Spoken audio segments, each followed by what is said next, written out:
¿cómo se llama? El grabador. La única forma de poder plantear una hipótesis es conocer la realidad. Es cargarse de información para que uno pueda solucionar con la teoría. Pero para poder solucionar con la teoría tiene que cargarse de teoría. Pues la única forma que tiene el médico para acertar en qué antibióticos usar es haber estudiado de casi todos los antibióticos. Porque si nada más conoce de estos y la enfermedad que va a tratar no tiene que ver con esto, sino tiene que ver con estos otros, el antibiótico ya no le sirve. Y se desprestigia. Ayer veíamos también esas implicaciones de la construcción de las hipótesis para los artículos. Los artículos entonces giran alrededor de las hipótesis y las hipótesis son de frontera. ¿Cómo hacemos nosotros para probar, para manipular una hipótesis de frontera? Tenemos dos alternativas. La primera alternativa es tener mucha información para generar una hipótesis nueva. La segunda alternativa es utilizar una hipótesis vieja, pero de frontera, vieja en el sentido de que ya está en la frontera, pero no la estoy creando nueva, o una hipótesis actual, y bombardearla con un caso para probar si eso funciona o no funciona para ese caso. Si no funciona para ese caso, tengo que desarrollar más casos hasta que a punta de casos yo pueda crear una hipótesis nueva. Cuando Stephen Hawking planteó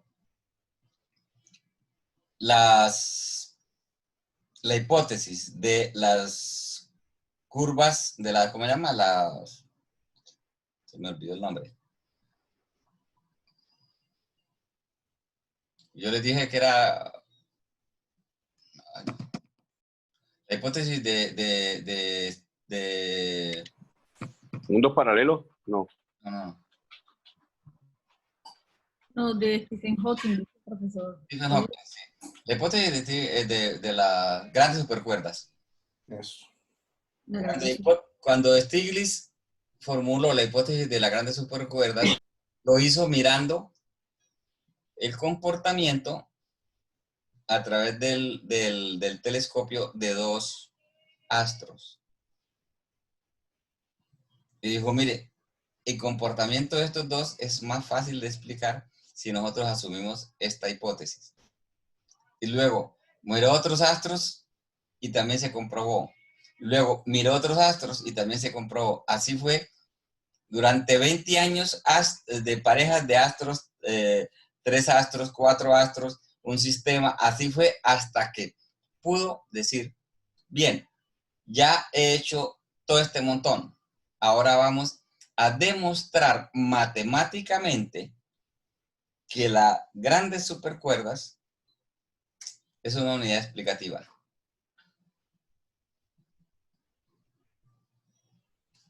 Y lo hizo. Y lo que funciona hoy en día son teorías de las grandes supercuerdas que junta lo micro, lo nano, con lo macro. Digamos, lo muy, muy macro es Newton.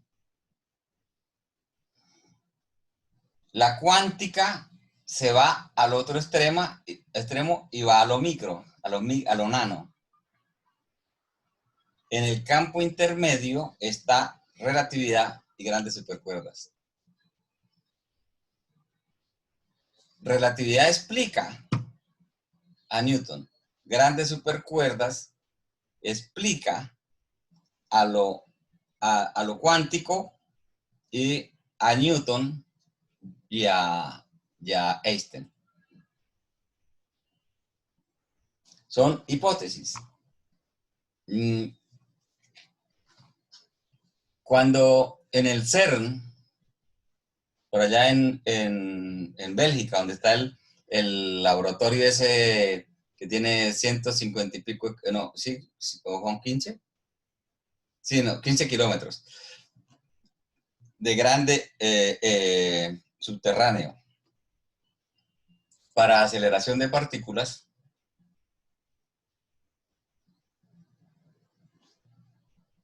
El de 150 y pico lo están construyendo es en China.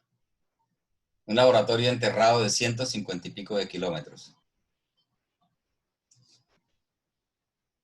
En el CERN aceleran partículas para ver el comportamiento de las partículas. Ahí descubrieron la partícula que hace masa. Y han descubierto un poco de cosas. Tal vez no es lo más importante. Lo más importante es que descubrieron una partícula que más o menos, bueno, en términos como gráficos, ya en términos de nosotros, podría ser como si yo agarrara este mouse, lo moviera así, aquí desaparece el mouse, sin que yo le coloque ni más luces, nada, el mismo entorno desaparece, y luego aquí adelante vuelve a aparecer el mismo mouse.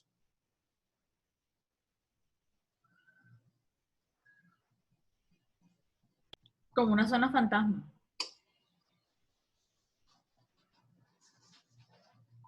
Eso fue lo que primero te sonó a ti.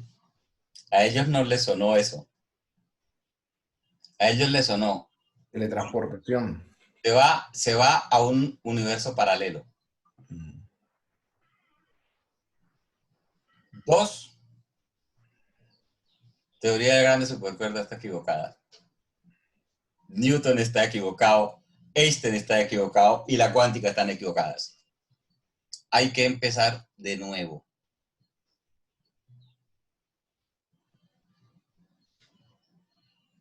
O la fantasma que tú dices, esa también es válida. Porque las otras lo único que hacen es invalidar. Tú lo que haces es justificar. Pero ¿está mal? No. Sencillamente es otra forma de ver el asunto. ¿Por qué? Porque en la ciencia el fantasma no existe. Pero es una forma de ver. Hasta ahora no existe, profe. Hasta ahora no existe. ¿Sí? Hasta ahora no existe. Si se inventan los portales cuánticos, si logran desarrollarlos, eso es una hipótesis, nosotros tendríamos acceso a los mundos paralelos. Y entonces los fantasmas sí son posibles. Pero pues todavía esos son... Pero si usted recuerda y empieza a ver 10, 15 años atrás uno veía películas y decía, wow, y eso lo veía uno lejísimo. O sea, los robots, la inteligencia artificial, todo eso lo veía uno mágico. Hoy ya estamos en la época donde todo ya se dio. Sí. Entonces, para mí eso de portales cuánticos, mundos paralelos, en un momento dado podrá existir porque para mí, como le dije, hace 15 años mucho de lo que está ocurriendo hoy era fantasioso. Y ya hoy es el normal. ¿Quién iba a creer que podíamos estar conectados en diferentes partes del mundo al mismo tiempo, viéndonos, hablando? Suena imposible. Con la comunicación cuántica, al utilizar sistemas cuánticos de comunicación, si tú estás en Marte y, digamos, en un celular marcas el teléfono, no acabas de marcar el último número cuando estás replicando el teléfono en Marte o en cualquier parte del universo. Con los que tenemos, si tú marcas a China, vas a tener una diferencia tal vez de 10, 15 segundos entre que te llegue la respuesta. Claro, y mire que ahí colocaban el chat de manera graciosa, pero el hombre increíble, la mujer increíble, que eran brazos robóticos, ya eso existe. O la película la serie esta de muñequitos supersónicos, estaba Robotín y todo eso, ya eso existe. Falta la teletransportación, pero todo lo demás ya existe. Entonces, ¿Tú estás seguro que la teletransportación ya no existe? puede que yo tengo una teoría que la comparto con mis amigos y les digo que hay muchas cosas como la cura al cáncer, por ejemplo, o la teleportación, estas cosas que existen, pero que no están a disposición de todo el mundo y que las grandes potencias no nos dejan que salgan porque se les daña el negocio actual. O sea, las farmacéuticas, por ejemplo, no les conviene que todo el mundo sepa que la cura del cáncer existe porque entonces dejan de vender los medicamentos que son tan costosos. Entonces, hay un poder atrás que tiene acceso a esos aspectos que no tenemos nosotros, los de la clase media, baja, porque no tenemos esa capacidad. Pero muchas de esas cosas yo también creo que ya pueden estar existiendo en proyectos. Mira la partícula que les dije cuando les ejemplificaba con el mouse. Esa partícula, si se va por un universo paralelo, esa partícula nosotros podemos transportar cosas por el universo paralelo encontrando vías de comunicación entre este punto y este punto que sean mucho más rápidas que lo que nosotros manejamos como velocidad de un lado al otro. En el caso de las comunicaciones, latencia, que sería mucho, mucho más rápido. Y entonces podemos hacer teletransportación. Si esa partícula logra salir de aquí y luego llegar aquí sin descomponerse, si nosotros encontramos el camino como lo hace ella, nosotros podemos pasar también por ahí. Y eso es equivalente a la teletransportación. Y por eso te pregunto, ¿tú no estás seguro de que eso ya no existe? Eso es lo que especulando decía el director del CERN. Decía, la existencia de esa partícula nos va a suponer una hipótesis. Cuando nosotros querramos ir a Marte, podemos ir en cuestión de segundos o a cualquier parte del universo. En cuestión de segundos solo necesitamos encontrar el camino expedito en el universo paralelo. Ahora, ¿cómo hacemos? Todavía no sabemos. ¿Cómo lo hace la partícula? No sabemos. Pero es como cuando nosotros no sabíamos la composición del agua, que era H2O, pero sabíamos que eso era agua. Después vinieron y encontraron que eran 2 partículas de hidrógeno y una partícula de oxígeno. Yo dije que eso ya es lenguaje común. En el año 1970, ¿ustedes recuerdan quiénes son los Nukak Maku? Profe, no habíamos nacido. No. Los Nukak, está tanto de audio. Es una comunidad indígena anclada en el Paleolítico en el Amazonas. Los indígenas de La Guajira son absolutamente avanzados desde el punto de vista de nuestra civilización con respecto a los Nukak Maku. En el año 1970 había una avioneta que viajaba de Villavicencio a Leticia. Viajaba los miércoles y se regresaba los sábados.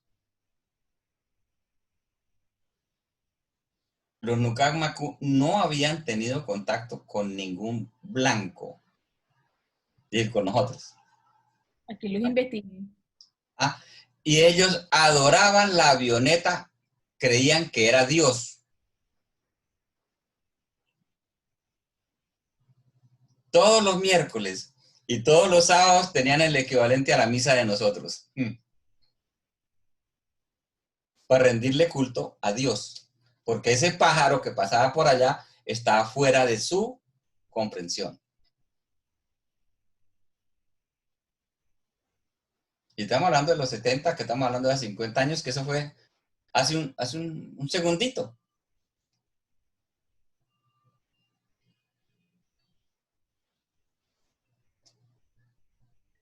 Luego, sí, lo que tú dices, ¿no? Hace 15 años, cuando llegaron los primeros celulares,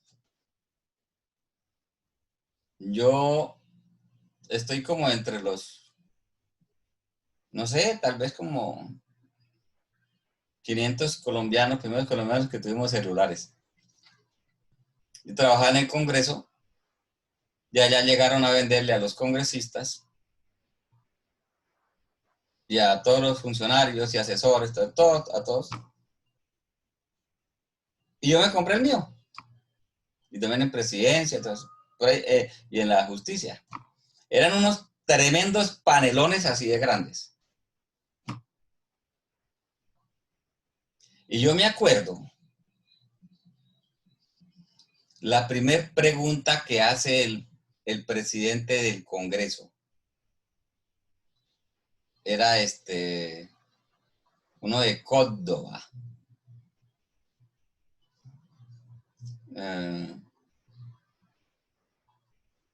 Era un moreno de Córdoba, era el presidente del Senado. Y el presidente dice, bueno, ¿y si yo marco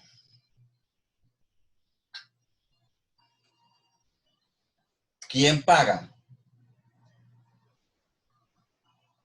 El asesor dice, el vendedor dice, el que está recibiendo la llamada como en los otros teléfonos. Dice, pero aquí me aparece el registro de que yo también estoy participando. Luego yo tendría que pagar el 50%.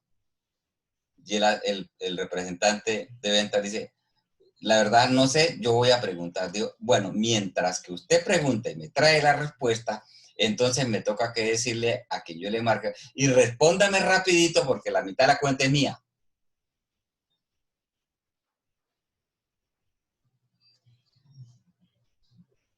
Ignorante. Todos éramos ignorantes. Y eran unos panelones que venían antigolpe. Pero no golpearlos y no les pasaba nada. Algunos. Pero unos panelones. Después vinieron unos más pequeñitos, ¿cierto? Vinieron la 3G, viene la 4G, y ahora están comenzando a desarrollar la 5G. ¿Cuánto demoran en bajar un archivo de 1 giga, es decir, digamos una película, en una red, digamos, normal de 50 megabits de velocidad? ¿Cuánto demoran en bajar en su casa una película? Una película completa, Sí. como 3 minutos, 4 minutos. No, una película completa de una giga. Me estás diciendo eso es un corto pequeñito. Pero una película completa de 1 giga. Profe, como 5 o 10 minutos, no demora más. ¿Cuánto? No. 5 o 10 minutos. Como 15 minutos. No, sí. Pero eso depende del número de megas que tenga uno, de la velocidad de descarga. Una velocidad normal de 50. Yo tengo 100, profe. ¿Cuánto te demora? Tienes que demorar A 100 minutos, a 50-20. Sí, 15 minutos. Y ahorita se me desconecta. No tengo de 200. Porque compré de 100, entonces me dieron el doble, a 200. Así me pasó a mí con el de 50, idéntico. Bueno, cuando a mí me demora como 15 minutos en bajar. En 5G, ¿cuánto demora en bajar lo mismo?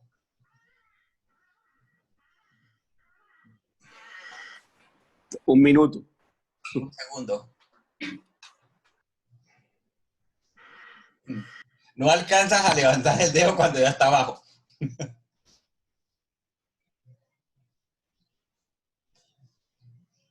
A esas velocidades, cuando lo primero que yo escuché, yo me acuerdo que lo primero que yo escuché, la radio, y había 2 radios que se agarraban permanentemente. Uno era Radio Habana, Cuba, y el otro era algo así como la anterior a RCN, y yo lo escuchaba para escuchar la película Calimán. Calimán, el hombre increíble. ¿Eh? Y Radio Habana, Cuba, que transmitía propaganda de la revolución de Cuba. Esas eran las dos radios que se agarraban más facilitas. Y tocaba que prender la radio y esperar que calentaran los tubos. Todavía tengo esa radio. Y funciona.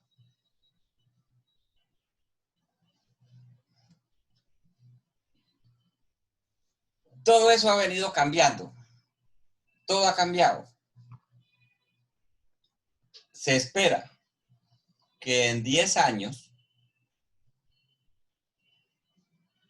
cuando yo esté hablando con ustedes,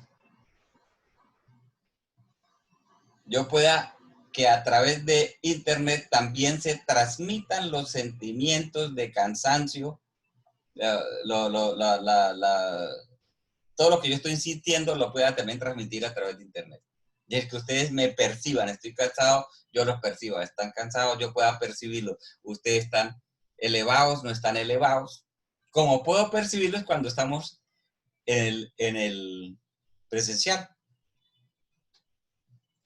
A veces cuando ustedes están cansados, aquí únicamente bajan, ¡ping!, me apagan la cámara, ya no sé si están o no están. En clase, no. Si yo elevados una vez, o se me está quedando dormido, o me está chateando. Y entonces le puedo decir, al tablero.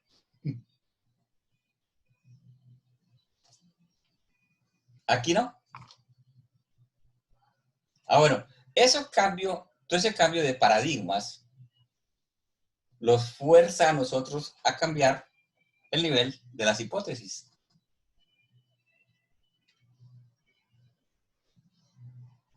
Con las técnicas de Big Data, nosotros tenemos también que cambiar el nivel de prueba, las formas de la prueba. Hay un mecanismo que a mí me gusta mucho, lo utilizo mucho, que son dentro de los mecanismos, ¿cierto? De lo que les dije yo, de la construcción de mecanismos. Hay un libro que lo consiguen, si no lo consiguen me dicen, se los presto para que lo fotocopien. Se llama Construcción de Mecanismos. Les sirve para poder probar una hipótesis por la vía de los casos. Por ejemplo, Chile, tú puedes agarrar sector ganadero para probar si la hipótesis que tú tienes referida al residuo de suelo funciona para el sector ganadero. ¿O no funciona? Pero con apoyo del libro, profe. Es que tenés que estudiar cómo es que se construye un mecanismo. Y es lo que Profe, está en el libro. recuérdenos el nombre del libro, por favor. Mechanics Design. Mechanics Design. Mecanismo. Lo voy a escribir. Está también en español. Soy de ingeniería mecánica. ¿Cómo? Sí, Soy de ingeniería mecánica. es que es tomado de la ingeniería mecánica. Por eso yo les colocaba el ejemplo de cómo es un mecanismo. Dos barritas así y un triangulito accionado. Si le hago fuerza por aquí, ¿hasta dónde se desplaza sin que se caiga? Ya veo quién nos va a hacer las hipótesis y las comprobaciones. Es ingeniería mecánica, pero ingeniería aplicada a las ciencias sociales. Por eso siempre he dicho que los ingenieros mecánicos es la ingeniería más difícil y los mejores. Yo no creo. Ay, Dios mío. Yo creo que la más difícil es la electrónica, pero la electrónica nano. Electrónica, ¿vio? Nano. Los enanos. Enano también. O sea, Luis Francisco. Sí. La electrónica de lo nano es tremendamente complicada. Claro. Ahí las ecuaciones de Schrödinger no funcionan. Pura teoría cuántica. Sí.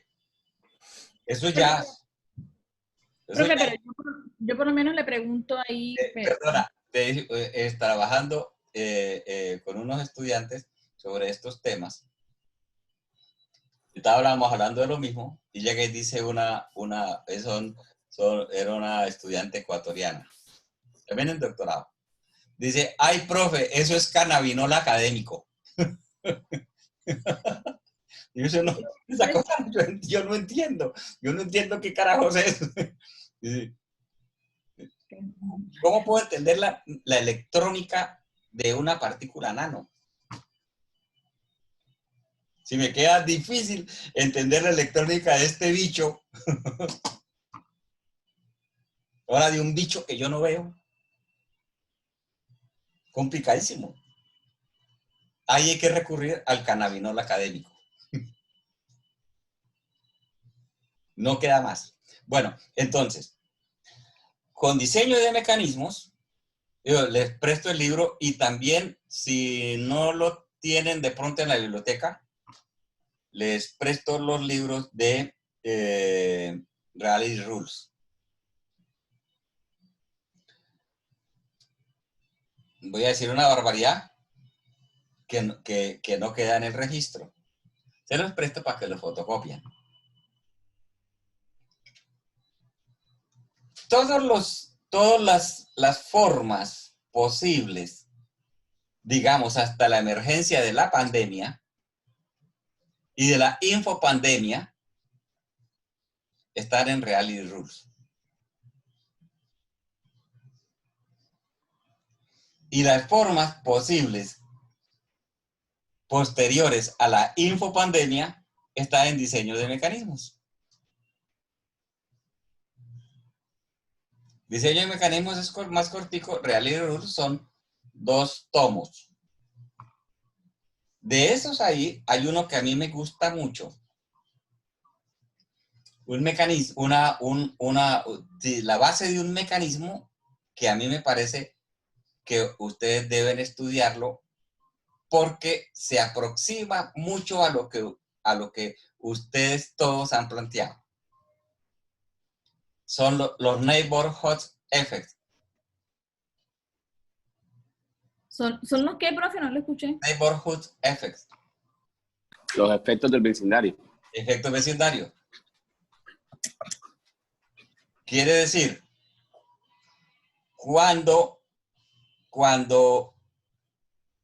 si tienen un gato y 2 cajas, y este gato de aquí se mueve y hace ruido, no mueve la caja, sino se mueve y hace ruido, si lo escucha alguien que esté acá, va a decir, es esta caja. Si lo escucha alguien que esté al frente, va a decir, es esta caja. Pero da donde se esté más lejos, del lado derecho, va a decir, probablemente es la otra caja. Es decir, que de acuerdo con la posición del observador, va a haber una diferente lectura. Si ese observador se comunica con uno que esté cerca de él del lado derecho y dice, yo creo que es de esta caja, va a influenciar para que ese también crea que es de esa caja. Ese es el efecto vecindario. Cuando ustedes dicen, vamos a mejorar la productividad, tienen 2 alternativas. Primera alternativa, orden para todos. ¿Me mejoran la productividad o los voto?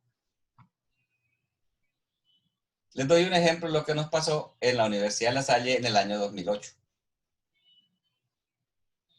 2006. La universidad se estaba acreditando institucionalmente. Yo participé en eso. Y Vicerrectoría pidió al Consejo Superior regla. Todos los profesores, todos estos me tienen que producir investigación aquí así, aquí así, aquí así. Terminó el año y el que no cumpla, se va. Terminó el año y cerca de como el 86, 87% incumplió. Y entonces nos llamaron a todos a asamblea. Y el vicerrector, el rector estaba ahí, dijo, la norma decía esto. Entonces yo le pedí la palabra, le dije, perdón hermano, me deja hablar, hacer una consideración, un minuto, por favor. Dijo, ¿qué quiere? Le dije, hermano, usted sabe que la más alta nota fue la mía. Yo no tengo ningún problema. Yo solamente le quiero hacer una reflexión. No estoy abogando por el 80 y pico por ciento que usted los tiene con una patica en la calle. No estoy abogando por ellos. Solo es una reflexión que a mí me cae de lo que usted está diciendo. Usted vota ese 80 y pico por ciento. Usted está seguro que al contratar otro 85%, la gente que va a venir sí va a hacer esa tarea. Lo que le provee el mercado, lo que le va a proveer el mercado es de igual o de menor calidad de lo que usted tiene. No lo espere de superior calidad porque usted lo está contratando al mismo precio. No espere que si compraba antes manzanas de 1,000 pesos y después va a comprar una de 800 o otra de 1,000, le den una manzana de calidad 2,000. De igual o menor valor. Y igual va a tener el mismo problema, no lo resolvió. Experimentemos de otra manera. ¿Cuál es la otra manera? Cree un punto con estabilidad. Y ponga a que todo funcione con puntos con estabilidad en cada carrera. Y coordine solo los puntos con estabilidad. ¿Qué era un punto con estabilidad? Profesor, usted que ya tiene tradición en investigación, asocie 2, 3 profesores y póngalos a trabajar. Si los pone a trabajar, es posible que den frutos. Al final, solamente tuvo que desprenderse al siguiente año del 2%. Todos los demás arrojaron frutos. Y la cantidad de producción se elevó de tal manera que tranquilamente se pasó la acreditación institucional. La primera la dieron por 6 años y la segunda por el tope, por 8 años. Pero aplicando principios matemáticos al ejercicio administrativo. Hipótesis matemáticas. ¿Quiere decir que siempre funciona eso? No. No, que nosotros lo que hicimos fue crear un punto con estabilidad y al punto con estabilidad ponerle a funcionar efectos vecindarios.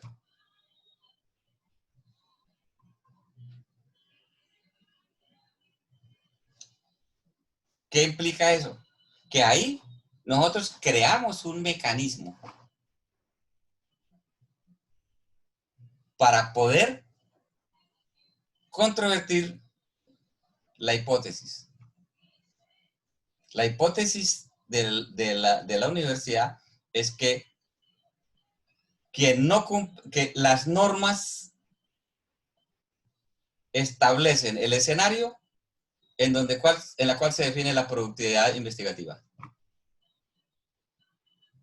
Y lo que nosotros hicimos fue bombardearlo con un mecanismo para mostrar que eso no se cumple. Es que la teoría institucional en esos casos en ese caso no se cumple. ¿Me entendieron el ejemplo? Ahora pásenlo a los proyectos de artículos de ustedes. Su proyecto de artículo, Chile. La hipótesis de este sector dice esto. el rastreamiento de la hipótesis en la frontera, dice esto: finalmente considero que la hipótesis que más representa la frontera es esta, y ahora esa la voy a bombardear con los datos que tengo de este sector. ¿Funciona? No funciona. Si no funciona, si funciona, echas tu carretazo de por qué funciona. Si no funciona, echas tu carretazo de por qué tú crees que no funciona y por dónde podría funcionar. Te da paso para otro artículo, para pegarle unos ajustes y producir nuevas hipótesis. Corrección de las hipótesis. Bien. ¿Cómo se soluciona? Bien, por la vía de los mecanismos, bien por la vía de deductiva. Por la vía de los mecanismos no necesitamos mucha información. Necesitamos mucha teoría. Porque si usted va a probar, si ustedes van a probar que fuerza es igual a masa por aceleración, en términos de publicación, están en la inmunda. No sirve. Eso está reprobado. Eso no sirve.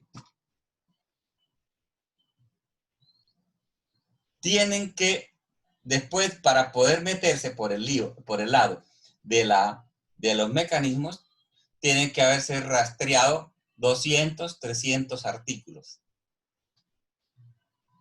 Ahora, cuando ustedes van a rastrear 200, 300 artículos, no tienen que leerse los 200, 300 artículos. Acuérdense que tienen que buscar son las hipótesis.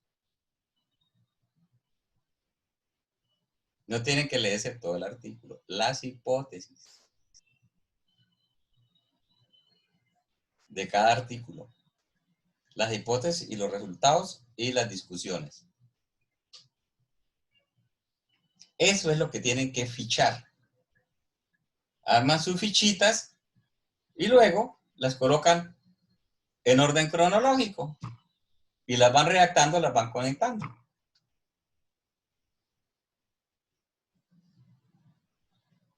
¿Por qué no hay que leer, por ejemplo, todo el marco teórico? Porque todo el marco teórico, eso ya fue evaluado y converge en las hipótesis.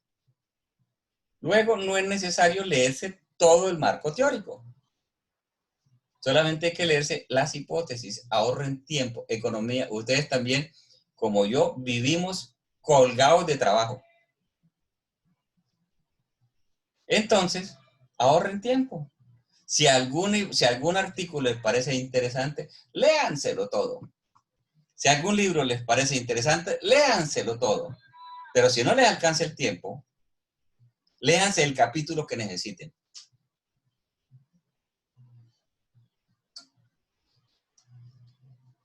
Utilicen lo que dicen los ingenieros. Optimización. Hay que optimizar. Y ahí están optimizando su tiempo. Bien. Después de eso, nosotros tenemos que vienen resultados de los datos. Ya metimos datos y probamos o creamos hipótesis en la frontera. Controvertimos nuestros resultados con los resultados, con las hipótesis. Lo que la controvertimos, digo, nuestras hipótesis con algunas de las hipótesis de la frontera. Ya son las conclusiones. Las conclusiones es sobre lo teórico. Las conclusiones no es sobre los datos. Son las implicaciones del hallazgo teórico.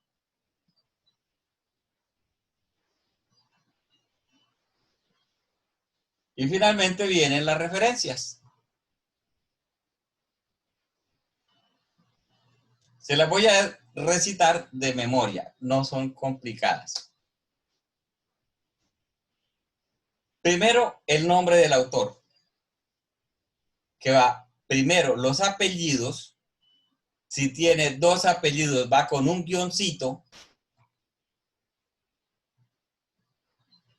coma, nombre del autor. Si tiene dos nombres, primer nombre, segundo nombre, la inicial, punto.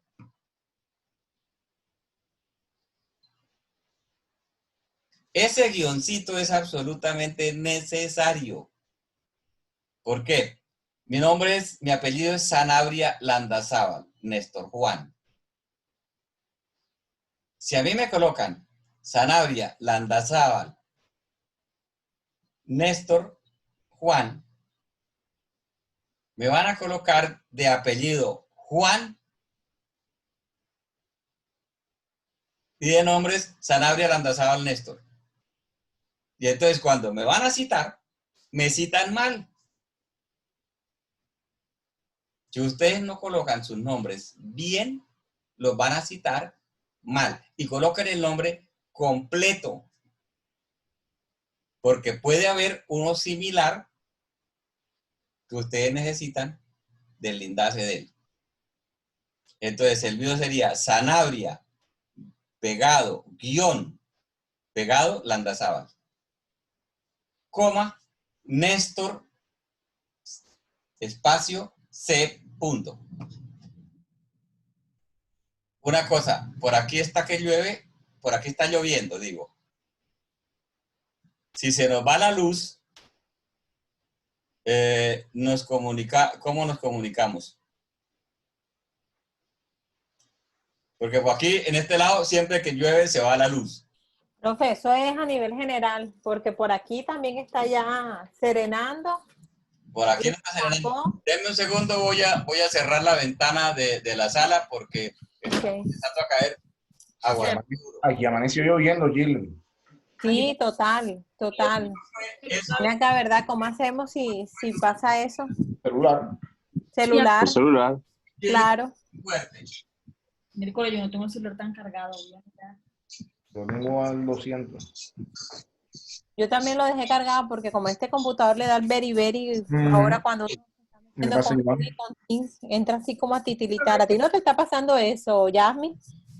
En tu computador. Pues, sí. A mí sí. Horrible, me saca. O sea, ya llega un momento que no puedo ver la pantalla. Cuando tengo mucho tiempo en Zoom, que fue la clase pasada ayer porque me conecté con el de Dani. Y en Teams también. Si paso de 2 horas, súper terrible. Entonces aquí estoy por eso. Se calienta full. A mí se me Sí, calienta bastante. sí, yo no sé qué. Ahí me ¿Qué sale una será? raya. A mí también. Y con Zoom fue peor. Yo creo que le mandé la imagen al rector, el video. Empezó a saltar. Entonces, no, pues sí, me tocó salirme. Yo, oye, es primera vez que me pasaba así como tan terrible. Pero fuerte. Yo le reporté a Que preguntamos al profesor. Carlos. Una Y han pregunta, sido equipo lo que- ¿Hoy toque de queda? Claro, desde ayer, desde las 8 de la noche de ayer. Y porque hay gente trabajando aquí en mi casa. Están arreglando una casa y no hay poco gente. Que la gente por necesidad hace locura, Checho. Esos manes no pueden estar ahí. No debería. No deberían, pero tú le echas a la policía y te metes en un problema con tu vecino. Pero No me el importa. domingo No me importa. ¿Ah? todo el fin de semana, sí. La verdad es que no me importa porque ya están pasando. No te importa, mañana aparece con el carro rayado. El rayo en él. A él no le va a doler tanto que tú le rayes su carro como te va a doler a ti. Total. Créeme que no va a ser yo el que lo va a sapear. Lo van a sapear. Espérense para ver Aquí si un sapo. Oye, Yasmin, ¿no ha notado que ahora cada vez que se levanta apaga la cámara? Oye, Yasmin, ¿pero por qué? no, yo no puedo levantarme, no me da pena. Del pantaloneta. Oye, Yo tengo, pantaloneta. sí, tú. Va al baño, Tienes un va al baño chorcito, porque, güey. porque queda el baño, ¿eh? Tienes un chorcito. Con razón es que no quería que la vieran. Dios mío. Oye, Checho, ajá, no has dicho nada al profesor. Ahora le digo, ahora que vayamos al break le digo. Para mí No, le ya tiene no que venimos decir más. Yasmin. Yasmin es la que tiene que preguntar. Le decimos, profe, ya no venimos ayer. Profe, Me dijo un estudiante. Profe, estábamos pensando que si se va la luz nos conectáramos por celular, porque como todos tenemos el Zoom en el celular instalado, pudiéramos Todos. continuar ahí. yo Bueno, lo tengo instalado, pero ya lo descargo. sí, Ok, tampoco lo rector. tengo instalado. No, no, profe. Pero lo instalo. Sí, para no perder ahí como el impulso de la clase. Profe, otra pregunta. dime. ¿Hasta qué hora vamos y por qué tan tarde? Apellido Prudencia. Esto, Él siempre dice lo mismo cuando va al restaurante. No ha pedido pide la cuenta y lo dice que lo mismo. lo que acabas de decir, en No análisis problema. en análisis de casos,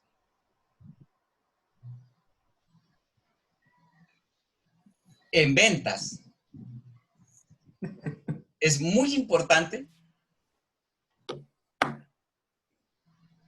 Si tú quieres vender un carro,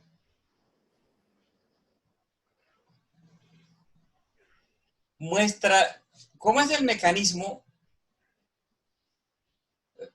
para comprar un carro. Voy a ridiculizarlo para que me entiendan. Tengo la plata y le digo a mi mujer, corazón, camina, vamos a comprar un carro. Me la engancho aquí en el brazo y me voy henchido de orgullo que voy a comprar un carro. Cuando llego allá, le digo a mi mujer, ¿te gusta este? Tu casa. Y ella me va a decir, sí, qué color tan bonito, los asientos bonitos, todo bonito. Bueno, este no es el que vamos a comprar. No, Randy, ahí yo estoy satisfaciendo el gusto de ella. ¿Y el mío qué? Se cierra la venta si el vendedor es lo suficientemente ágil para darse cuenta que la parte visual la aprobó ella y ahora necesita la parte técnica. Y entonces dice, mire, y este carro tecnológicamente es aquí así, y tiene esto aquí así, y tiene esto aquí allá aquí así, y tiene tal torque, tiene tal esto. Puede ser que no entienda el que lo va a comprar, pero le da la oportunidad a que él diga, es el que tecnológicamente me gusta. Es decir, se colocó en el mismo nivel de la mujer, que dijo, me gusta por el color, por lo visual. Les da la posibilidad entonces que ambos cubran el espectro del me gusta. Esa venta es asegurada. Cuando tú me preguntas, ¿hasta qué hora vamos y por qué tan tarde? Me estás insinuando que no vayamos hasta las 6 de la noche, las 6 de la tarde. ¿No? Fíjate, cansados. Es decir, me estás dando chance de decir, estoy de acuerdo, yo también estoy cansado, vámonos, ¿hasta qué hora nos vamos? Hasta la 1, hasta las 2, ¿hasta qué horas? Es el mismo mecanismo. Segundo mecanismo, si ustedes quieren, y después pásenlo a su trabajo.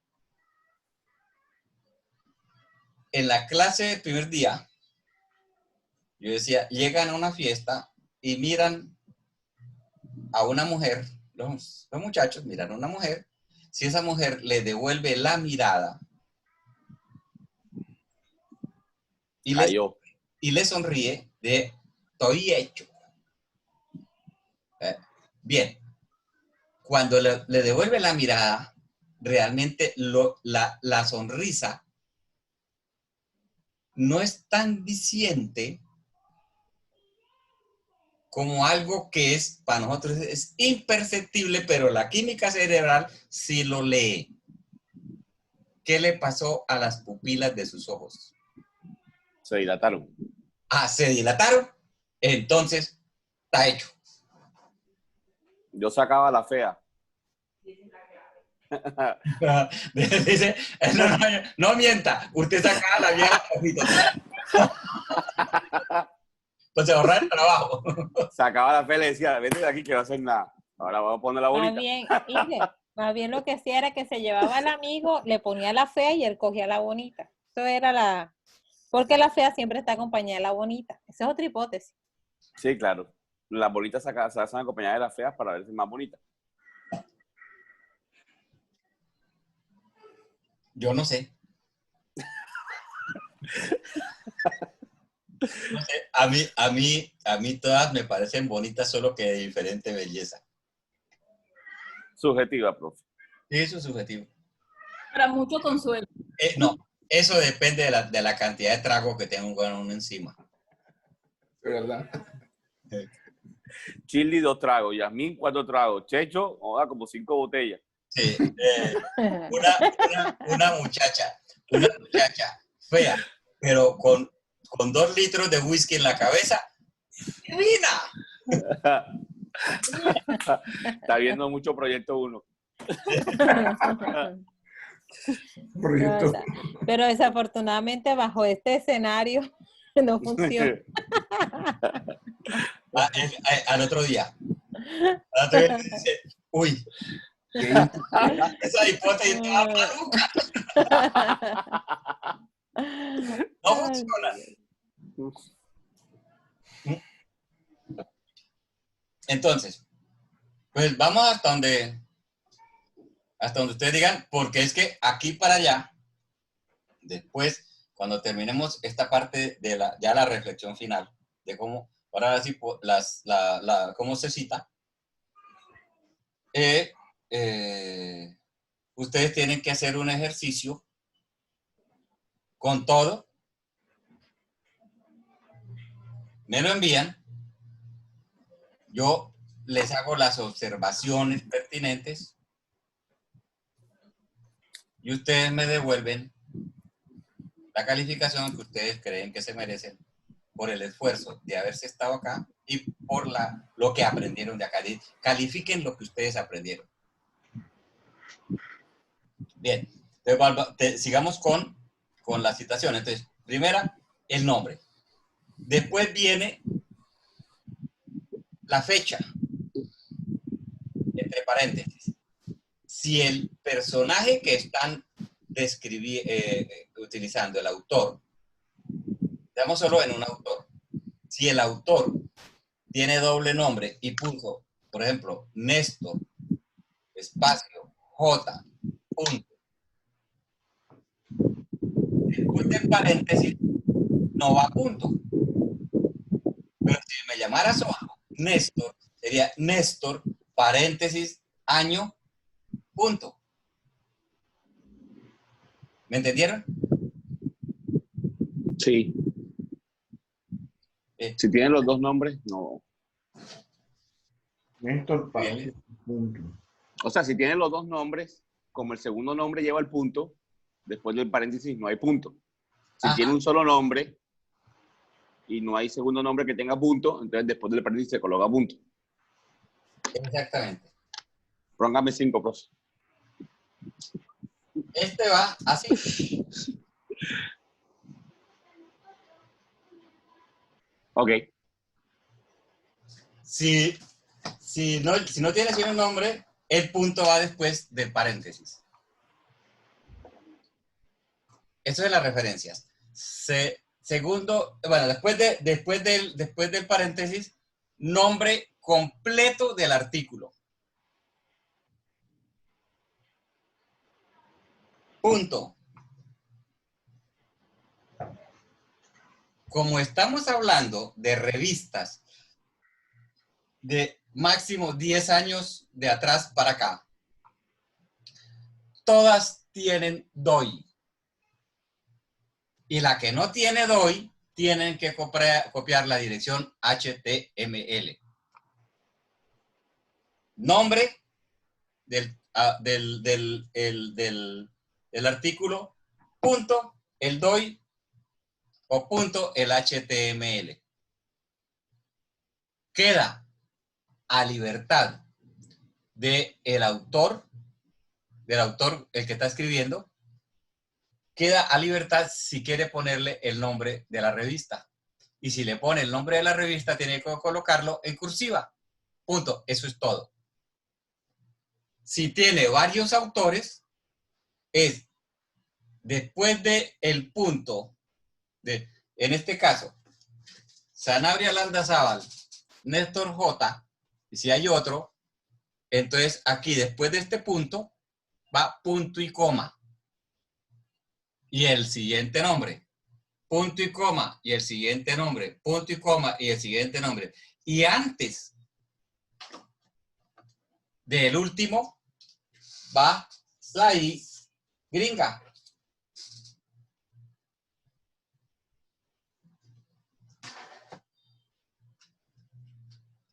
La I de y company. Profe, pero si la persona todos tienen dos apellidos y dos nombres, se coloca apellido, guión, apellido, coma, nombre, punto, punto y coma. Apellido, guión, Ajá. apellido, Punto y coma, coma. nombre, punto. Ok. Es decir, un autor se separa de otro autor con el punto y coma. Cuando llegan a la I, no tienen que poner antes de la I punto y coma. Si Y después el paréntesis con el año. llegan a la I, por ejemplo, si es Néstor y hay otros autores, Néstor y no hay Néstor punto y coma I. Ok.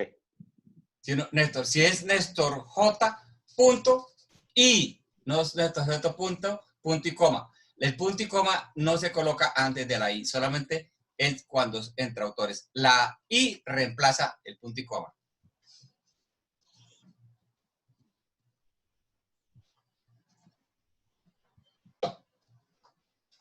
Eso en referencia a un autor o varios autores. Digo, crea a discreción del autor del artículo, queda a discreción poner el nombre de la revista. Yo acostumbro a ponerlo por deferencia con las revistas. Con deferencia con mi comunidad, la comunidad académica. Pero si no quiere ponerlo, no lo ponga. No es Y se obligatorio. debe colocar la edición, cuando se coloca la revista, Nada. edición, volumen, nada, solo la revista. Nada, nombre de la revista. Ok, porque el DOI dice todo. El DOI dice todo. Dele clic y ahí está todo. Profe, esta pregunta. Perdón, ¿por qué no le coloco edición ni la página? Porque si están en HTML no tiene paginación. Sí, es verdad. En HTML aparece un texto, entonces cuando yo le doy, me manda esa un texto completo. Ni siquiera me manda a la revista, me manda un texto. Yo como editor tengo que preocuparme porque aparezcan los suficientes créditos para mi institución. Pero soy yo como editor para que aparezcan ahí. Si yo no quiero ponerlos como editor, no los pongo. Por deferencia lo hago. Preguntaba Yasmín. No, que Yuleide preguntaba que si son válidas las citas de periódicos y revistas como semana en las tesis. Están en una base de datos con auditoría y con revisión de pares ciegos. No, entonces no vale. Nada que no sea con revisión de pares ciegos certificada, vale. Pero cuando tiene que ver con planteamiento del problema, como parte de eso se coloca en la introducción. Dime algo. Por ejemplo, el sector industrial, el presidente de la ANDI, que todo el sector industrial ha hablado sobre el proceso de transformación digital del sector productivo y la necesidad de gente formada para el sector. Tú puedes ver, según la ANDI, ajá, yo lo coloco así. Paréntesis, la fecha donde fue tomada la cita de la ANDI, pero ya no lo llevas a referencias, sino a otras referencias, es decir, referencias no científicas. Pero abajo se coloca así, referencia no científica. Sí, referencias no científicas. Yo pongo otras referencias. Ok. Otras. Pero puede colocar referencias no científicas. ¿Por qué? Porque esas referencias son opinión. Y aquí el único que puede opinar es el autor cuando está haciendo la discusión. Es el único. Los demás, ninguno, porque una opinión puede contener mucho error. El presidente de la ANDI dice, ¿sí? Pero eso, si lo van y miran, esa opinión está cargada de intereses políticos, está cargada de sesgos ideológicos, está cargada de muchas cosas. Y entonces descalifica el trabajo. Por eso la revista Semana no sirve. Y por ejemplo, publicaciones del BID o publicaciones de la OCDE. Sí, porque ellos son lo que publica el BID pasa por, tienen sus... Tienen unos centros de investigación, profe. Ellos tienen centros de investigación. Por ejemplo, el Banco Alica tiene unos grupos de investigación y ellos vienen y lo pasan por árbitro, que ellos han sacado unas investigaciones chéveres, la OTE, el BID, ¿qué más? Espérate ahí, que yo estuve mirando de los que... Mira que algunos bancos, por ejemplo, el BBVA, produce unos artículos, unos libros. Les voy a mostrar el último que les leí a ellos.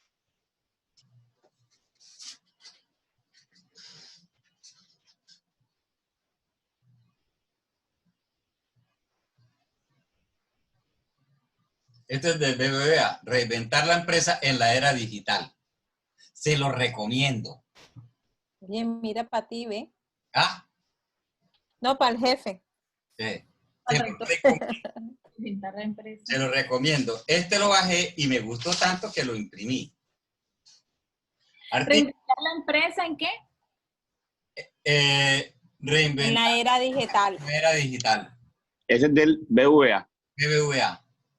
Si me mandas por WhatsApp un recordatorio, te lo envío. Yo lo tengo todo en digital, en PDF.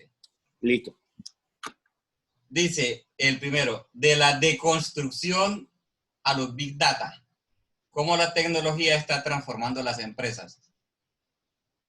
Segundo, los Big Data y el futuro de los negocios. Tercer capítulo, la naturaleza de la empresa 75 años después de que se escribió ese artículo el de los costos de transacción, un economista que fundó la teoría de los costos de transacción. Tiene el artículo, ese artículo es el artículo más citado que hay en el mundo. Pero le digo cómo se llama.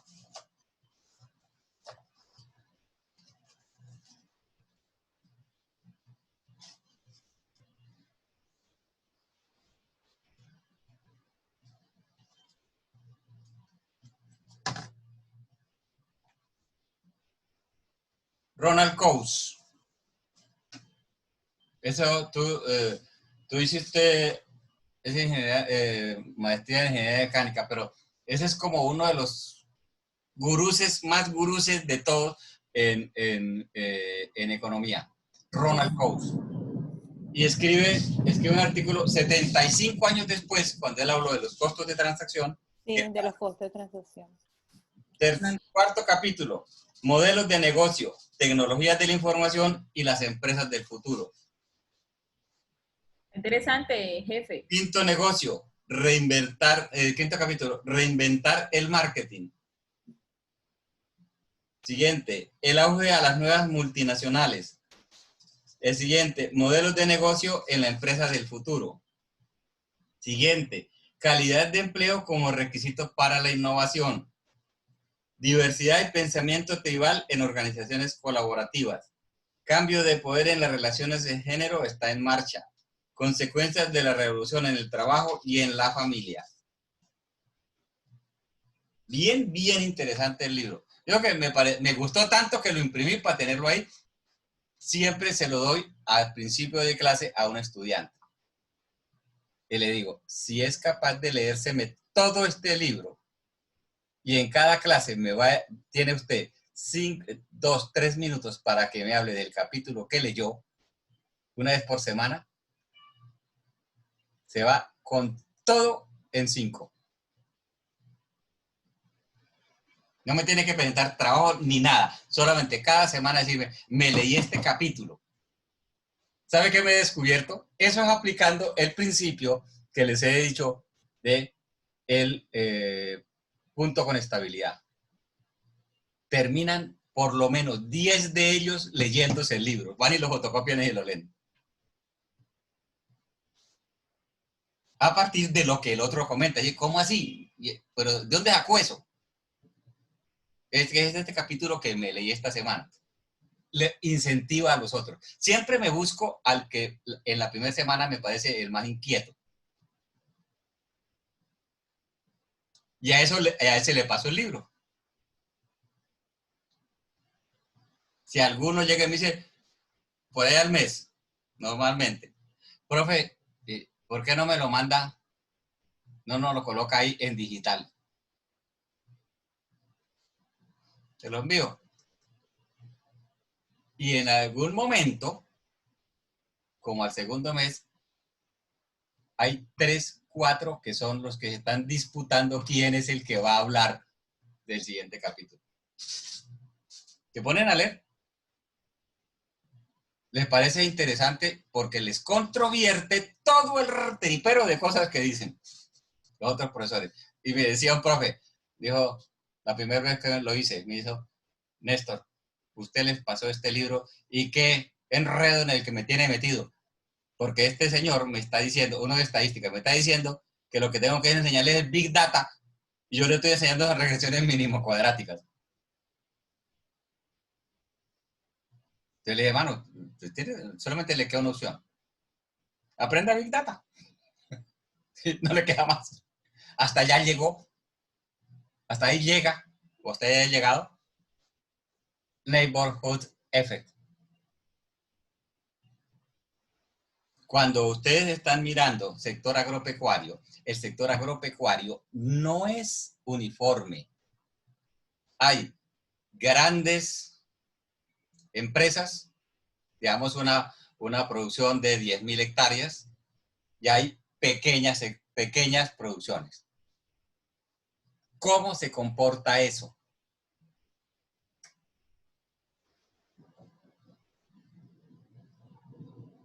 ¿Cómo se comporta? Eso es parte del estudio porque entonces, con Neighborhoods se puede mirar si están segmentadas, cómo están segmentadas, si funcionan como clúster, si no funcionan como clúster. Todo eso se puede observar con ese esquema teórico. Y les da una muy buena solución de eso. Eso está en reglas de la realidad. Les digo, ese sí no lo tengo en PDF, no lo he fotocopiado, pero si usted lo quiere, también se lo presto con una sola condición. Pásenlo a PDF y me regalan el PDF. Yo les presto el libro y ustedes lo pasan a PDF. Se consigue eso es de la Universidad de,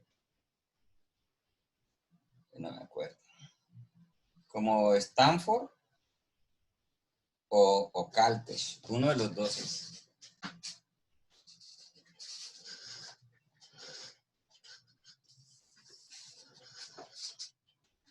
Es este.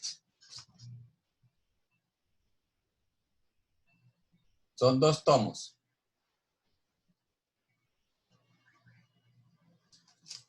Se los paso para que los se consiguen también, pero es una edición bastante viejita.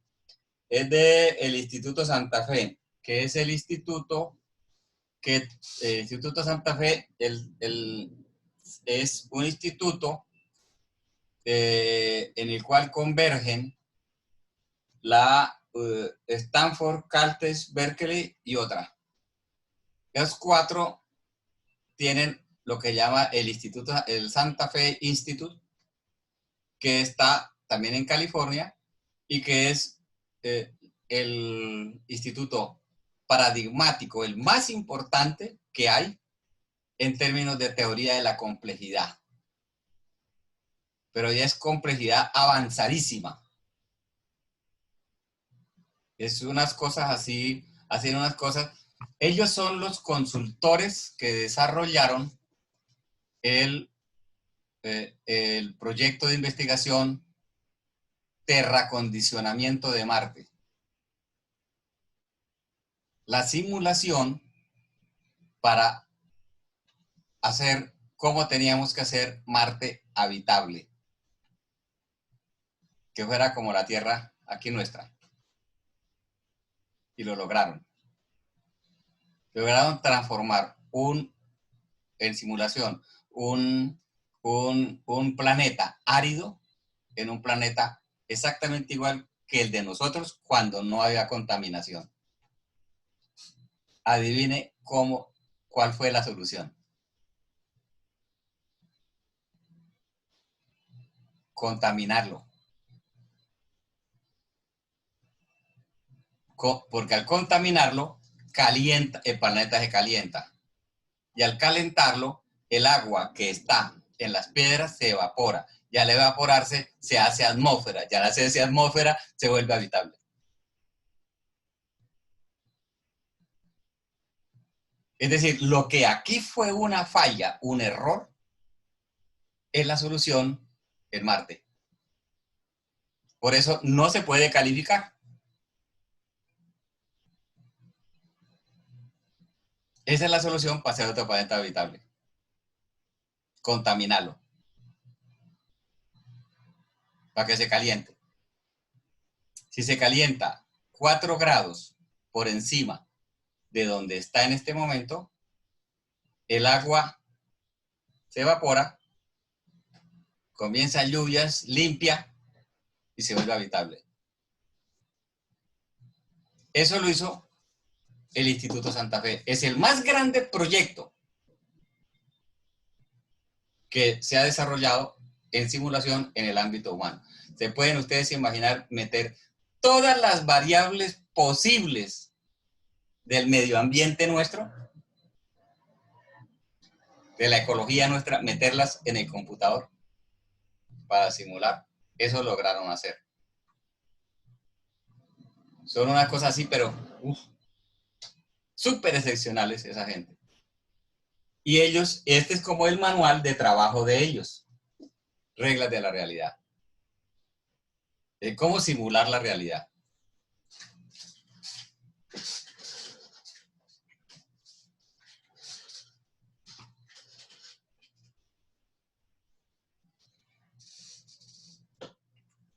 Vamos ya vimos entonces, con un autor, con 2 autores, con 3 autores. Cuando pasan de 4 autores, y cuando son 5 autores, en las referencias es lícito, no es ilegal, pero tampoco es como no es que sea obligatorio. Yo prefiero hacerlo, colocar todos los autores. Sobre todo que cuando estamos hablando de evolución o temas así, nosotros tenemos que no es un autor, sino son 10, 15 autores que trabajaron en 10, 15 laboratorios. Y todos son coautores. Entonces yo prefiero colocarlos todos, por respeto a todos.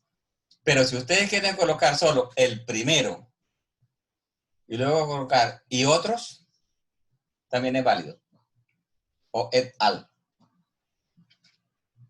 También es válido. Ya escogen ustedes cómo hacerlo. Eso es en referencia a los artículos. Si se va, ahora vamos a mirar el caso de Revista Semana. Perdón, Ahora, profe, antes de que pase semana, sería o sea, el primer autor, et al. al. Perdón, et al. Porque eso no es inglés, sino es latín. Ok. Pero entonces sería así, el primer autor, et al. Et.al.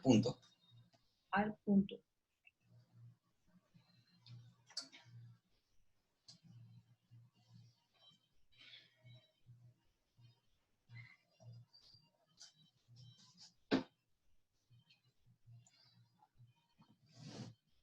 El siguiente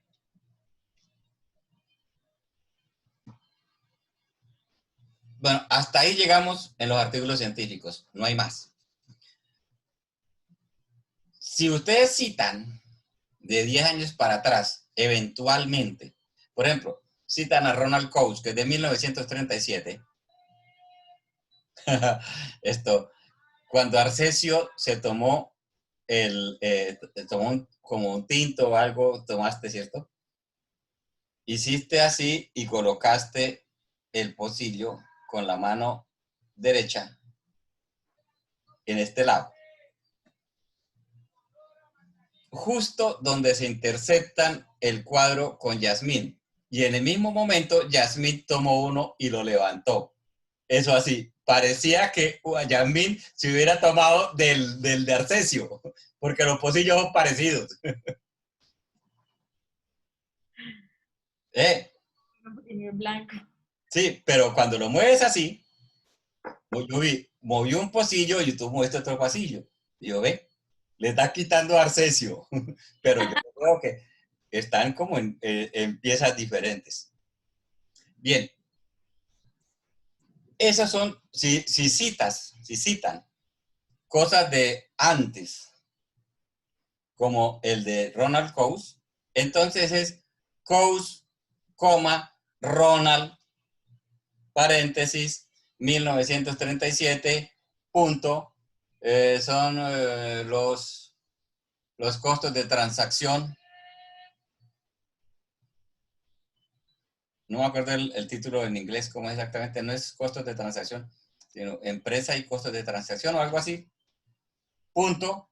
Eso es Economist, que es Journal of Economy, que va en itálica, coma, volumen tal, número tal, de tal página a tal página. Porque es que en esas sí no está en HTML. Entonces, la versión viejecita se respeta la forma viejecita.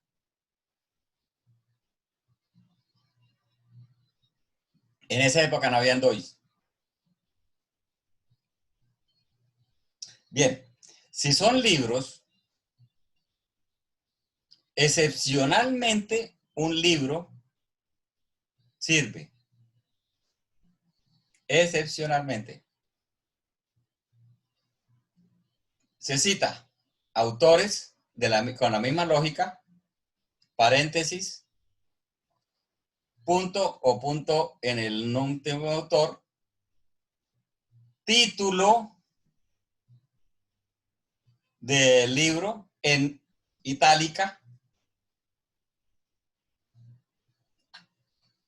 punto, editorial. Ya no hay que colocar ciudad. Si tiene DOI o es un libro electrónico, se puede colocar la editorial, pero no es obligatorio. Punto, DOI o punto en dos puntos la dirección HTML.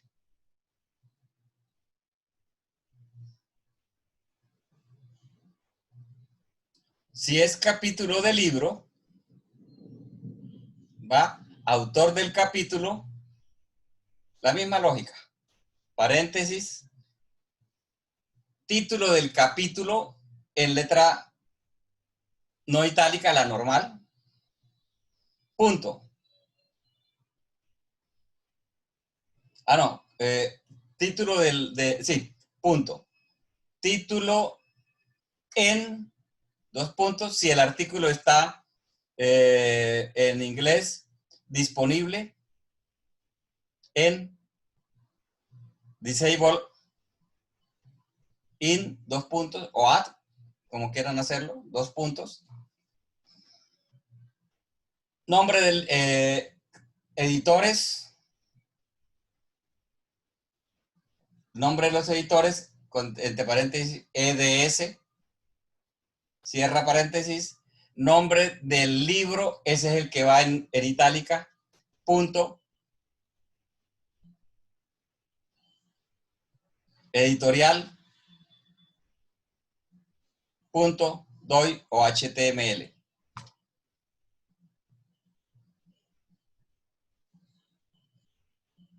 No hay más.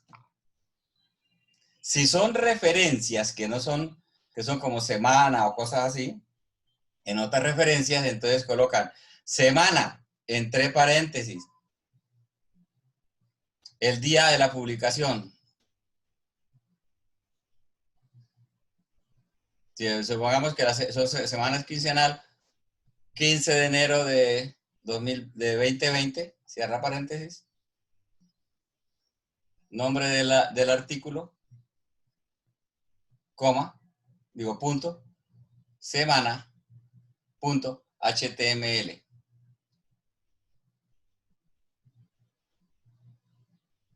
Eso no tienen DOI.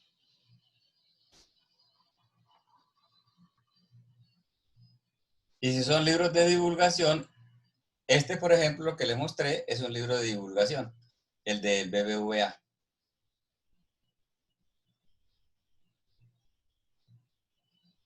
Va en otras referencias. No hay más. Esas son todas las referencias posibles.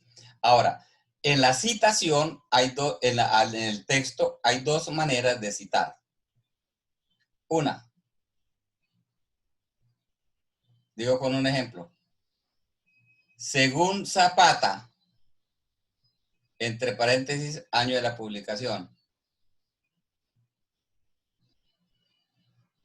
Dice en un trabajo referido a esto, a una hipótesis, ya. Si la cita es textual y va en menos de 40 palabras, se coloca en letra capital o en itálica, inclinado, seguido. Según Zapata, entre paréntesis, 2020, dice que la cita textual. Si no es textual, es parafraseada, no tiene que ir en itálica. Pero si es textual, tiene que ir en itálica.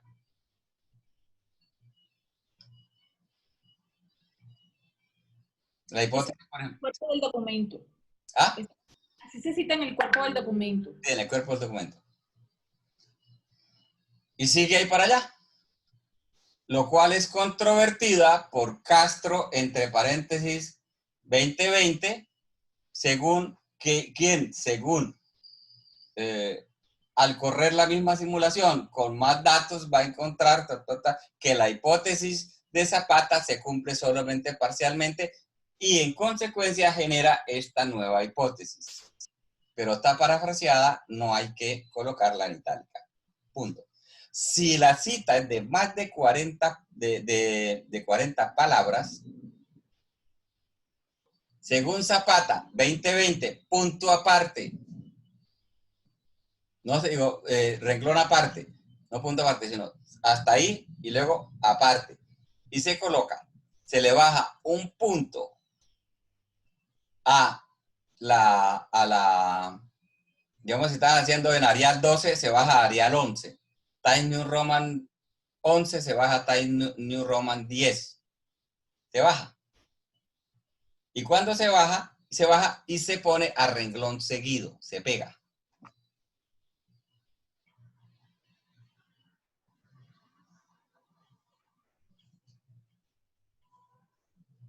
Si es libro, al final de la cita se pone el paréntesis y se pone el número en la página.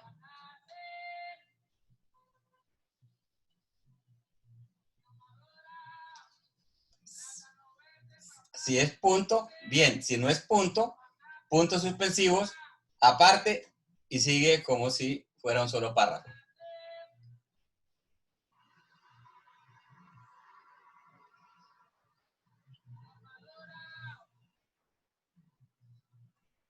Ese es para el caso de libros, que son los libros. Ya vimos las revistas que no son científicas, y los libros que también pueden ser muy importantes, pero que no son científicos. No queda más, el mismo periódico. Eso es toda la forma de citar. O también, me faltaba uno. O yo no quiero decir, como dice Zapata, sino digo, una teoría sobre XX, entre paréntesis, Zapata, 2020, cierro paréntesis.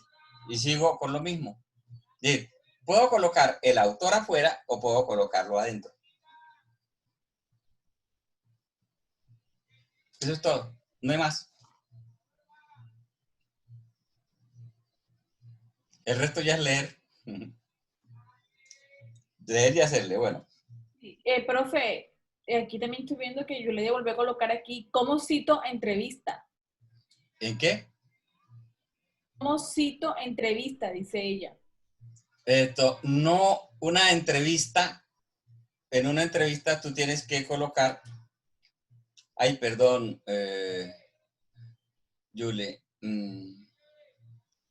Ya. En la tesis se puede enunciar periódicos y revistas, pero no son válidas como artículos científicos, como alguna referencia, ¿no?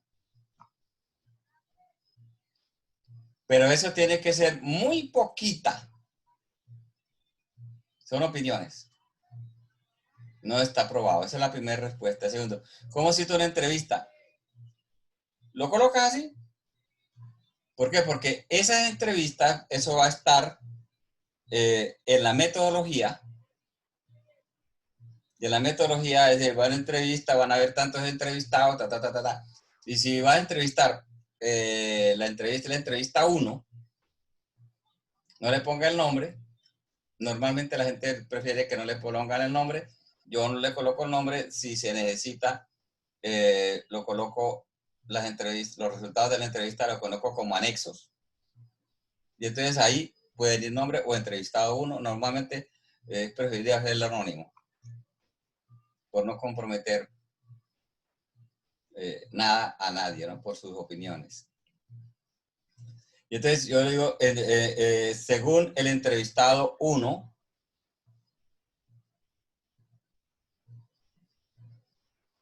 y está como anexo la entrevista.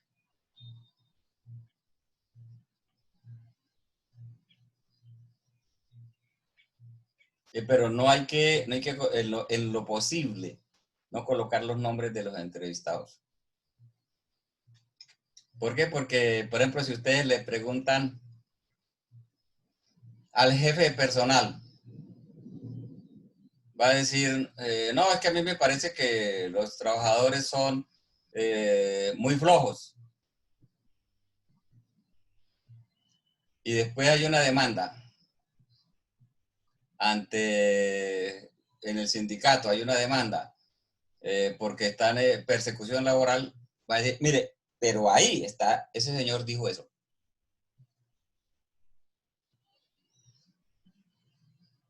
A no ser que sea una... ¿Por qué? Porque es que para la ciencia no importa quién lo dijo, sino qué dijo. Por eso puede ser entrevista. Mientras que para la justicia lo importante es quién y cómo lo dijo. Entonces, para ahorrarse problemas, nunca pongan quién fue. Ahora, una entrevista...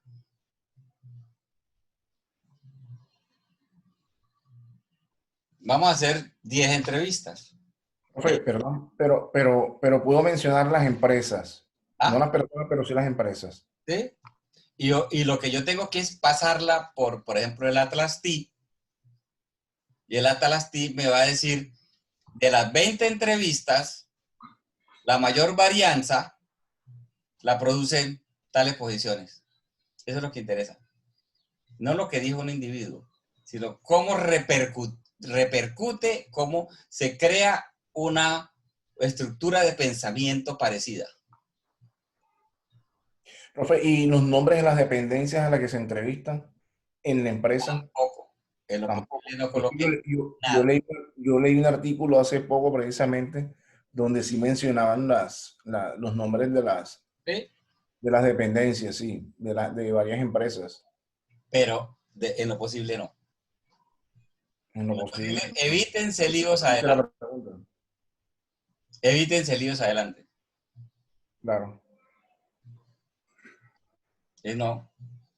Porque cuando yo les dije en el primer día, aquí hay que escribir en impersonal, el impersonal no es solamente para el autor. En esos casos de la entrevista también es para los entrevistados.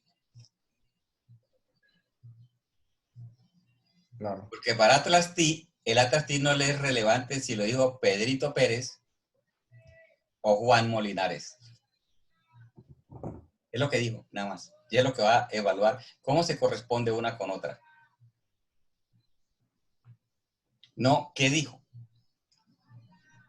¿Cuándo empleamos ese quién lo dijo y cómo lo dijo? Esas licencias, que es enredada, puede producir enredos, se puede hacer en los artículos de divulgación. En artículo de divulgación, sí. Una entrevista a el vicerrector de investigación de la universidad y va a hablar sobre la conducta investigativa. Entonces se interroga al rector, al vicerrector. Pero ya es una entrevista. Pero como fundamento de investigación, solamente si se le pasa al Atlas T y eso lo anonimiza, sirve para probar una hipótesis. Si no, lo que estaríamos probando es a ese individuo como hipótesis. Y es donde no vale. Ok. Esos son todos los posibles estilos. No hay ninguna otra posibilidad de manejar otra información. Las fuentes de datos. Hay fuentes primarias y fuentes secundarias. Las fuentes primarias son las preferidas de los estudios de tipo cualitativo, pero contienen mucho error. ¿Por qué? Porque si yo hago una entrevista, voy a entrevistar a Arcesio, y Arcesio en la mañana salió de su casa en tronco de rabia por un peloterón con su mujer, y me llena la entrevista, seguro que todo lo que va a ver es maluco. Claro. Si lo entrevisto una semana después, que ya se reconcilió y está en los grandes amores, seguro que lo mismo lo va a ver bien. Entonces, ese es un problema del cualitativo, aprender a filtrar. Por eso hay que sacar el personaje, sacarlo de su emotividad para buscar solo la parte, digamos, el almendrón de lo que está pensando. Pero los datos primarios pueden ser los definitivos para un trabajo. O si no, utilizar datos secundarios que corresponden a datos de fuentes fidedignas. Fuentes que uno garantiza que tienen errores, pero al mínimo. Por ejemplo, DANE, por ejemplo, la OCDE, por ejemplo, la OMC, ¿sí? Cosas así. CEPAL, Dirección Nacional de Planeación, ¿sí? Tienen superintendencias, tienen errores, pero tienen una cantidad mínima de errores. Esos datos primarios también son muy importantes y constituyen el núcleo central para lo cuantitativo. Si tiene 2 entrevistas, es muy difícil hacer regresiones mínimo cuadráticas con 2 datos. 2 datos para regresión mínimo cuadrática no dice nada. Si tiene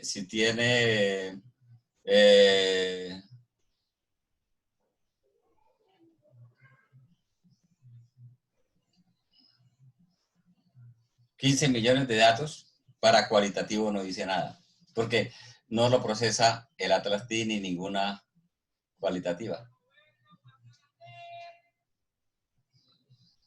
Entonces, ahí ya depende de la experticia y de los argumentos y de la hipótesis y de los métodos que quieran desarrollar.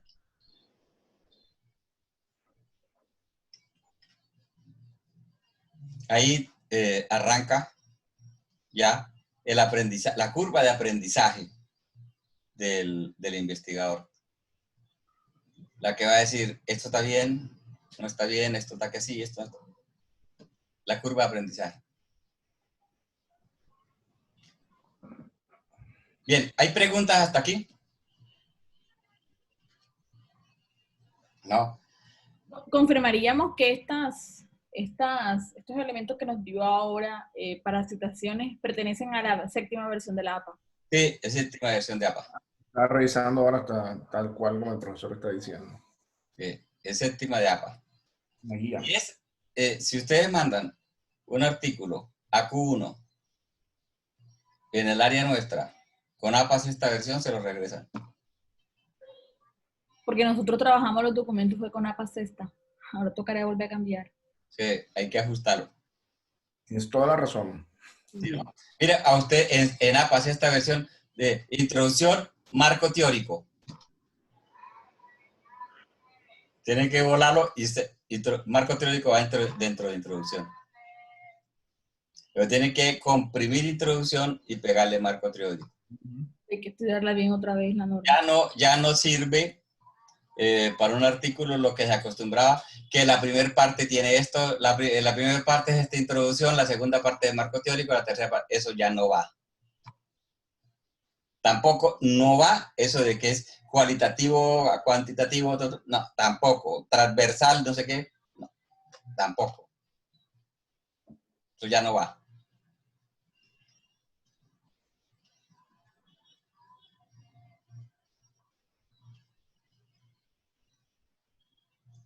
Y de preferencia, pongan el artículo en inglés. Hay una buena forma de traducir que es con el Grammarly.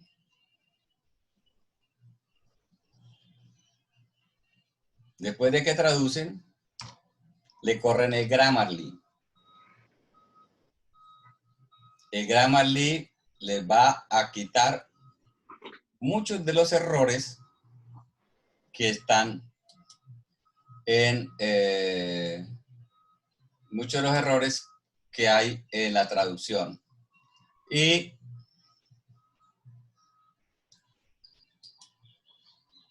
ya les digo lo otro. Y luego, la primera traducción, antes de pasarle lo pueden hacer con el DeepL.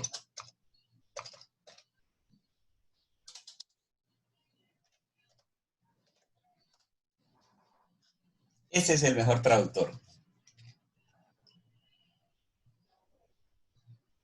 Si ustedes traducen con DeepL,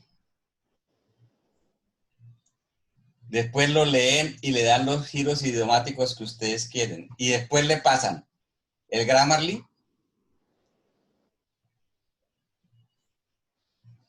la posibilidad de error baja sustancialmente. Es tanto como escribir como si fuera nativo. Y el DeepL está gratis. Y el Grammarly también está gratis. Ahora, el Grammarly es gratis y limitado. Si lo contratan de paga, les corrige una barbaridad.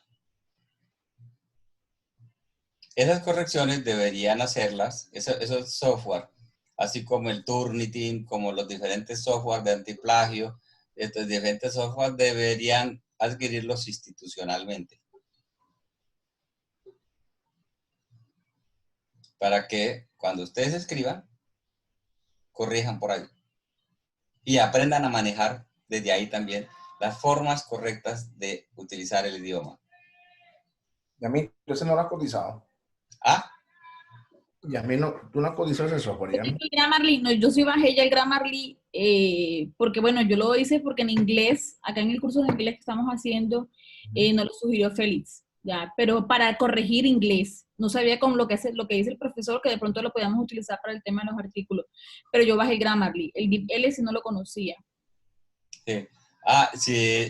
Si quieren aprender cómo se pronuncia una frases, cómo se pronuncian, coloquen la frase, eso es una ayudadita para estudiar inglés. Coloquen la frase en el traductor de Google. Así uno escucha el audio Y le dan oírla. el audio de, el Y, audio de- y ahí escuchan cómo es que se acentúa. El Grammarly queda en la barra de herramientas, como cuando uno baja el Google, el otro, ¿cómo es? El que es solamente de artículos. Mendeley. El Google, cuando uno lo baja, queda en la barra de herramientas. El Grammarly también queda en la barra de Sí, herramientas. claro, lo instala en la barra de herramientas, sí. Lo instala ahí El automáticamente. DeepL también también lo pone en la barra de herramientas. Uh-huh. Eso ayuda. Eso ayuda. No es que sea muy válido, pero en la medida en que comience a escribir y a mirar comience a mirar cómo escribir, cómo salió, va aprendiendo y ya la siguiente vez, por decir algo, nosotros en español decimos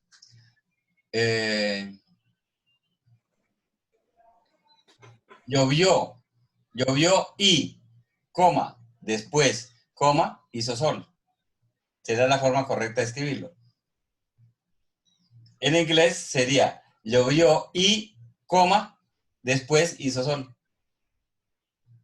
La coma va, en español va antes de la I, en inglés va después de la I. Pero después de que vio que Grammarly se lo corrigió 15, 20 veces, ya se memorizó que, va aquí la coma, va aquí este otro lado. ¿Aprendió? Que algunas cosas no se dicen así, sino le dice, dígalo aquí así.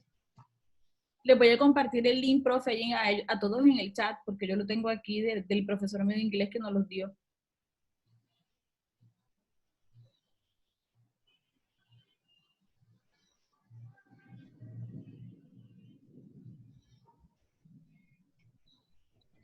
El resto es leer y mucha imaginación. Y la imaginación resulta de leer mucho. En últimas es leer mucho.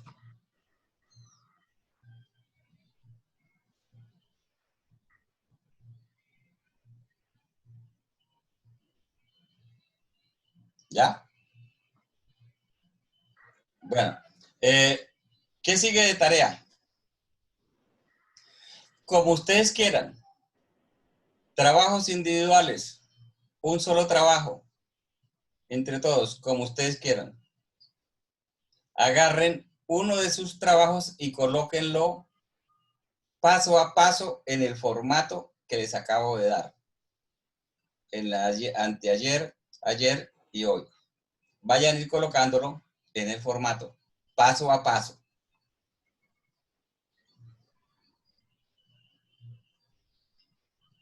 Si me los envían hoy, mañana, el lunes, se lo devuelvo con mi evaluación de qué errores veo yo de corregir. Y cuando se los devuelva, ustedes me devuelven cuánto consideran que es su nota.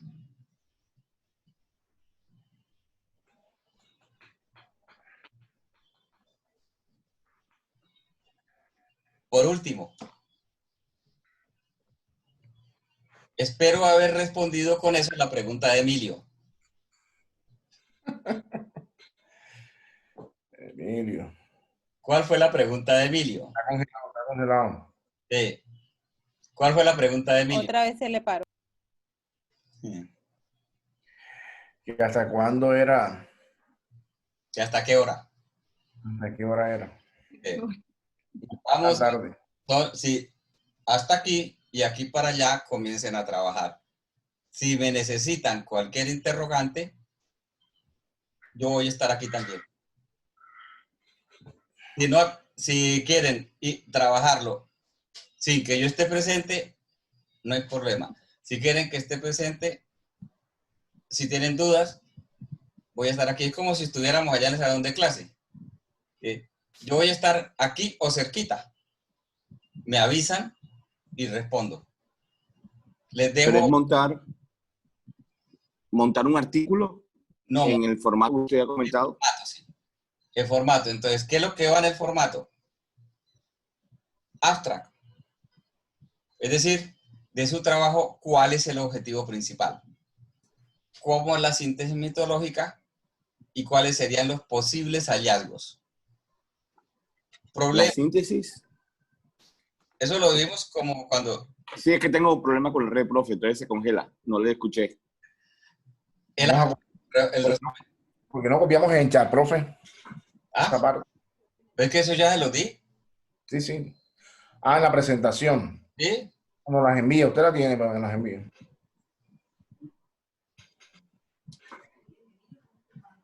Espérenle, se las dejo instalada.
Ahí la pueden ver. Creo que ustedes la pueden también manipular. Si la suben o la bajan, se mueve. No. ¿No? No se mueve. Bueno, entonces les voy a enviar. Le voy a enviar por acá.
Ahí está.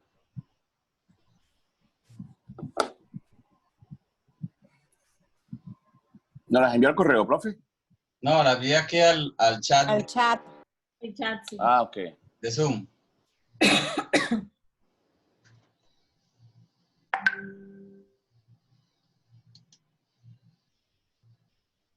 Cualquier interrogante que tengan, Me avisan. Ok, profe. Entonces, trabajamos uno entre todos y se lo enviamos. Listo. Si hacen uno, entonces discútanlo para que quede bien clarito en el resumen lo que va. Acuérdense, máximo 100 palabras. Luego, en la introducción, solamente colóquenme el problema y colóquenme, entran a Voz Viewer y trabajen sobre 5 o 6 autores.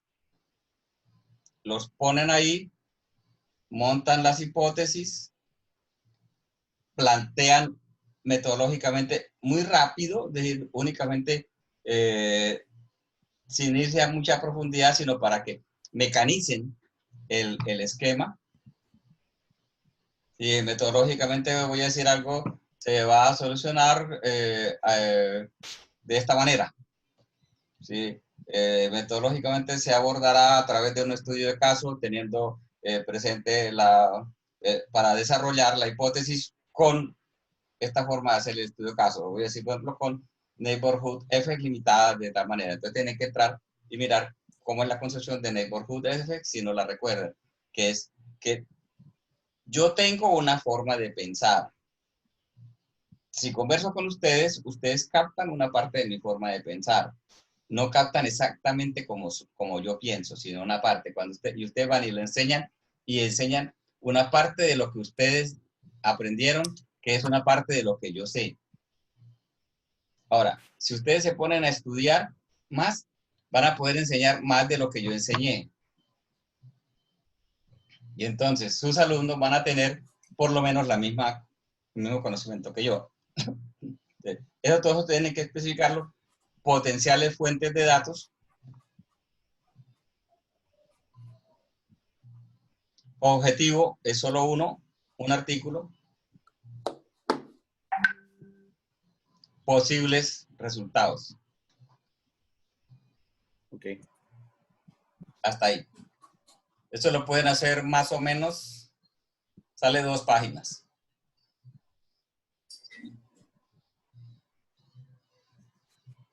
Son las 10:30.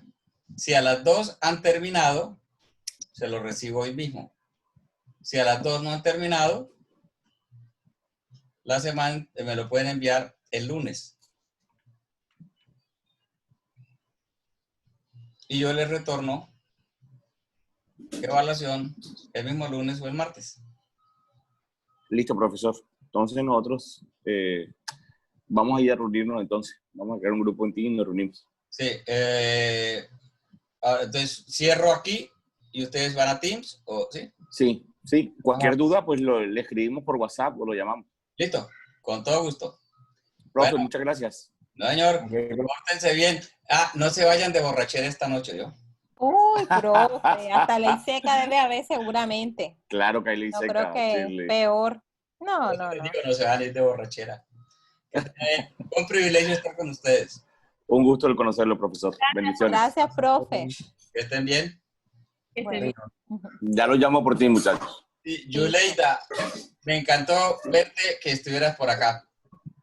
Fuerte abrazo y te recuperas rapidito.